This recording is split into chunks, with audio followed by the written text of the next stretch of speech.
Assalamualaikum warahmatullahi wabarakatuh. Halo semuanya, apa kabar? Semoga kalian dalam keadaan sehat dan bisa menerima apa yang Ibu sampaikan hari ini. Ibu akan menyampaikan materi prakarya. Materi prakarya dibagi menjadi 3, yaitu yang pertama, ruang lingkup produk kerajinan limbah organik.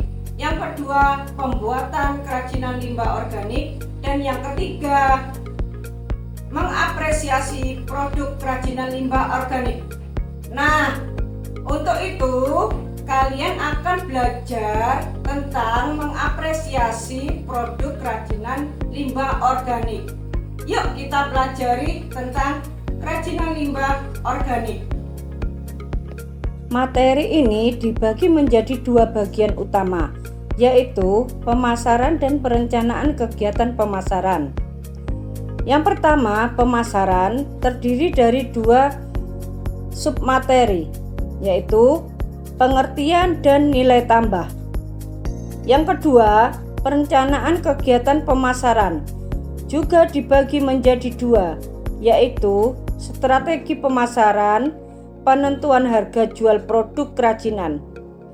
Dengan memahami 2 bagian utama ini, kita lebih menghargai proses dan usaha dalam menghasilkan serta memasarkan produk kerajinan.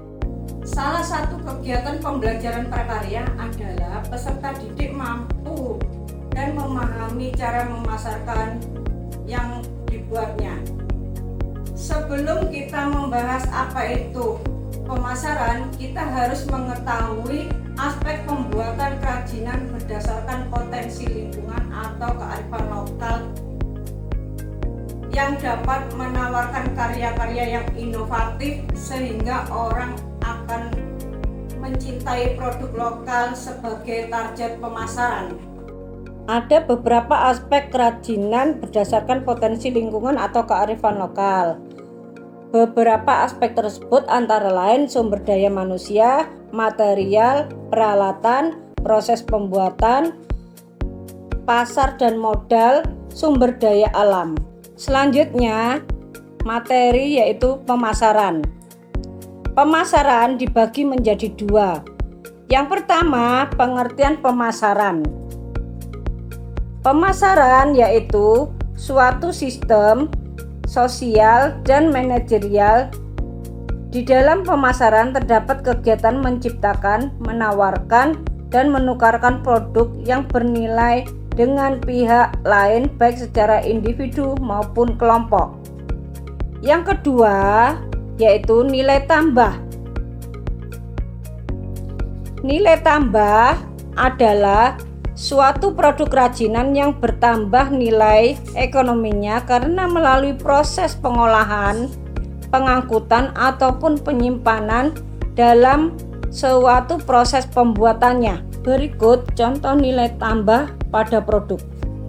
Limbah kulit telur menjadi vas bunga. Limbah kulit jagung menjadi tas. Kerajinan tas anyaman dari pandan memiliki nilai tambah ekonomi setelah diberi hiasan tisu. Berikut perencanaan kegiatan pemasaran dibagi menjadi 2, strategi pemasaran dan penentuan harga produk kerajinan. Strategi pemasaran dibagi menjadi beberapa, yaitu 1. Menentukan target pasar. Target pasar ini ditentukan sebelum peserta didik memproduksi atau membuat produk kerajinan. Selain itu, diperhatikan juga perkembangan selera konsumen pada saat ini dalam bidang produk kerajinan karena perkembangan zaman dan gaya hidup bisa mempengaruhi selera konsumen dalam membeli suatu produk. Yang kedua, membuat produk kerajinan yang unik. Produk unik merupakan produk kerajinan yang memiliki perbedaan dari produk kerajinan yang ada di pasaran pada umumnya. Perbedaan itu bisa meliputi fungsi, motif, bentuk, bahan, warna, atau fungsinya. Yang ketiga, melakukan promosi sesuai target pasar. Promosi merupakan salah satu strategi pemasaran. Beberapa cara yang dapat dilakukan untuk mengembangkan promosi: mencari referensi yang relevan dengan target pasar, melakukan analisis dan menciptakan ATM atau amati, tiru, dan modifikasi. Tema promosi harus kreatif, original, dan menarik orang untuk membeli. Yang keempat yaitu memanfaatkan pemasaran online. Pemasaran online disebut sebagai konversial, yaitu suatu cara pemasaran yang dilakukan dengan lebih efektif dan efisien melalui media sosial, platform digital, ataupun marketplace dibandingkan dengan cara yang konvensional, yaitu dengan membuka toko. Sedangkan yang kelima, mengikuti acara bazar dan pameran. Bazar dan pameran menawarkan platform untuk menjangkau audiens yang lebih luas dan meningkatkan visibilitas produk. Selain itu, mengikuti event ini juga memungkinkan Anda untuk berinteraksi langsung dengan calon pelanggan dan mendapatkan umpan balik yang berharga. Yang kedua adalah penentuan harga produk kerajinan. Cara menentukan harga jual produk kerajinan atau harga pokok penjualan produk kerajinan. Cara menentukan harga jual produk dapat menggunakan metode yang paling sederhana, yaitu metode biaya ditambah penetapan harga. Setiap peserta didik dapat menghitung modal yang telah dikeluarkan dalam membuat sebuah produk. Misalnya, kerajinan dari cangkang telur, vas bunga hias dari cangkang telur, alat dan bahan cangkang telur, Rp0 karena bahan limbah. Karton padi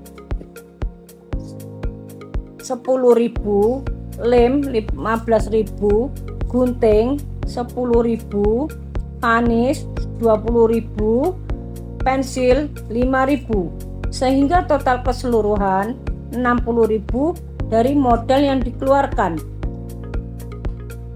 Sehingga harga jual produknya adalah 60.000 ditambah 20% kali 60.000 menjadi 72.000. Jika terdapat biaya lain-lainnya yang dirasa perlu dihitung sebagai modal, misalnya biaya tenaga kerja, biaya listrik, dan lain-lain, tidak mengapa. Biaya tersebut dihitung sebagai modal. Biaya dan harga dapat disesuaikan dengan kondisi di lingkungan masing-masing. Demikian penjelasan Ibu tentang materi mengapresiasi produk kerajinan limbah organik. Semoga materi ini bisa menambah wawasan kalian tentang pentingnya materi ini dalam kehidupan sehari-hari. Sekian dari Ibu, saya sampaikan terima kasih. Wassalamualaikum warahmatullahi wabarakatuh.